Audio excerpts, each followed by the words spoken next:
दोस्तों, आज की कहानी है बहू, अब तुम्हारी तबीयत ठीक नहीं है, थोड़े दिन मायके चली जाओ। दोस्तों, कहानी शुरू करने से पहले अगर आपने हमारे चैनल को सब्सक्राइब नहीं किया है तो सब्सक्राइब कर लीजिए ताकि आपके पास पहुंचे हर नया वीडियो। 2 दिनों से नीलम की तबीयत ठीक नहीं थी, फिर भी धीरे धीरे घर का काम कर रही थी। घर में पति अतुल, सास और 9 साल का बेटा चिराग रहते थे।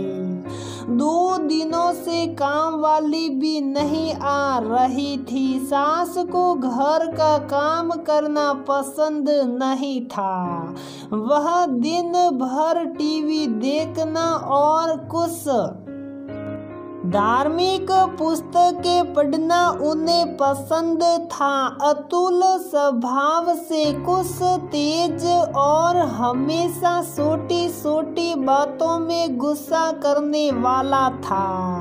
आज नीलम की तबीयत कुछ ज्यादा ही खराब होने से सुबह के 8 बजे तक सो रही थी। चिराग रोते हुए मम्मी के पास आया और कहने लगा, मम्मी आप उठिए ना, मुझे दूध चाहिए। आज दादी और पापा दोनों गुस्से में हैं। मैंने दादी से दूध मांगा तो उन्होंने आपको उठाने के लिए कहा। नीलम ने चिराग के मासूम चेहरे को देखते उसे गले लगाया और धीरे धीरे किचन में आई। चिराग को दूध दिया और अतुल और सास के लिए चाय बनाकर दे दिया। थोड़ी देर में ही काम वाली आ गई। नीलम ने राहत की सांस ली। नीलम वापस अपने बिस्तर में आकर सो चुकी थी और अतुल से कह दिया, आप कैंटीन में नाश्ता और लंच ले लेना। अतुल ने हामी भर दी और कहा, शाम को डॉक्टर को दिखाकर आ जाएंगे और ऑफिस चला गया। नीलम ने बाई से कहकर सास के लिए खिचड़ी बनवा दी। आज नीलम को माँ की बहुत याद आ रही थी। माँ होती तो मेरा कितना ख्याल रखती। सास ने एक बार भी मेरी तबीयत के बारे में पूछा भी नहीं। अतुल रात में देर से आए, कह दिया आज मीटिंग थी, सो कल सुबह डॉक्टर को दिखा देंगे। नीलम मन महसूस कर रह गई, कुछ बोल भी नहीं पाई और सुबह का इंतजार करने लगी। सुबह नीलम तैयार हो अतुल के साथ हॉस्पिटल चली गई। अतुल ने उसे बाहर ही छोड़ दिया और कहा, तुम डॉक्टर से मिल लेना, मुझे ऑफिस समय पर पहुंचना है। नीलम क्या कहती, अकेले ही डॉक्टर के पास चली गई। शाम को अतुल घर आया। नीलम ने अपनी फाइल दे दी और कहा कि मुझे बहुत कमजोरी लग रही है, मैं कुछ समय के लिए मायके जाना चाहती हूँ, मुझे आराम की बहुत जरूरत है। तभी सास ने तुनक कर कहा, घर का काम कौन करेगा, मुझसे कुछ भी काम नहीं हो।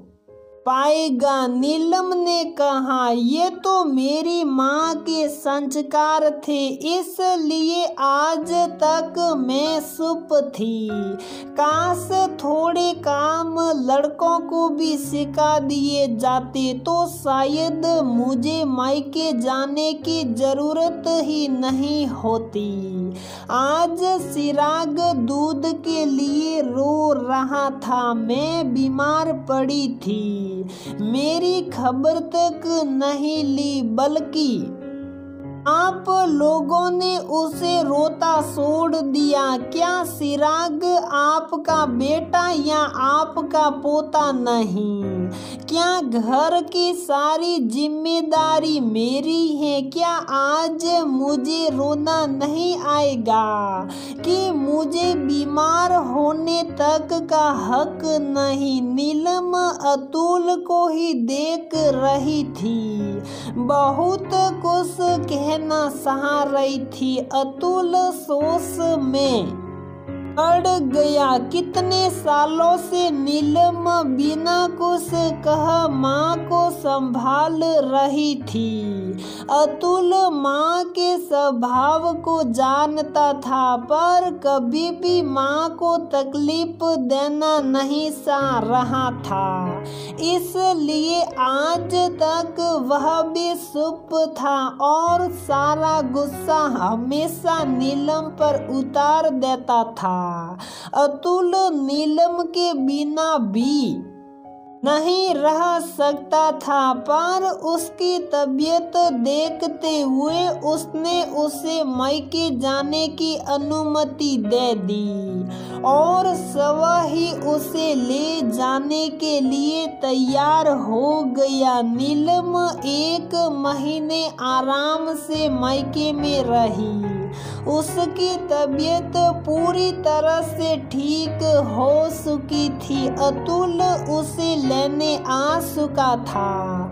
नीलम अपने घर पहुंची, देखा घर एकदम साफ सुथरा रखा हुआ था। सास ने भी बहू का स्वागत किया। सास ने तुरंत अपने पोते से कहा, बेटा चलो नहा लो, तुम्हारी पसंद का खाना बनाया है। नीलम जानती थी कि सास कभी माँ तो नहीं बन सकती ना कोई बहू बेटी, लेकिन क्या सास बहू का रिश्ता हमेशा कड़वाहट से भरा हो, ये जरूरी है क्या? आज सास ने शब्दों में ना सही, लेकिन घर की कुछ जिम्मेदारी उठा ली। अतुल भी जान गया कि नीलम पत्नी, बहू और एक माँ का फर्ज बहुत खूबसूरती से निभाती है, लेकिन वो फर्ज निभाने में चूक गया था। बहू अपने ससुराल से तंग आकर मायके जाए ये सही नहीं, बल्कि खुशी खुशी अपने माता पिता को मिले, ऐसा होना चाहिए ससुराल वालों का व्यवहार। तो दोस्तों, हमारी ये कहानी यहीं पर समाप्त होती है। अगर आपको हमारी ये कहानी पसंद आती है तो प्लीज़ वीडियो को लाइक करें, शेयर करें और हमारे चैनल को सब्सक्राइब जरूर करें।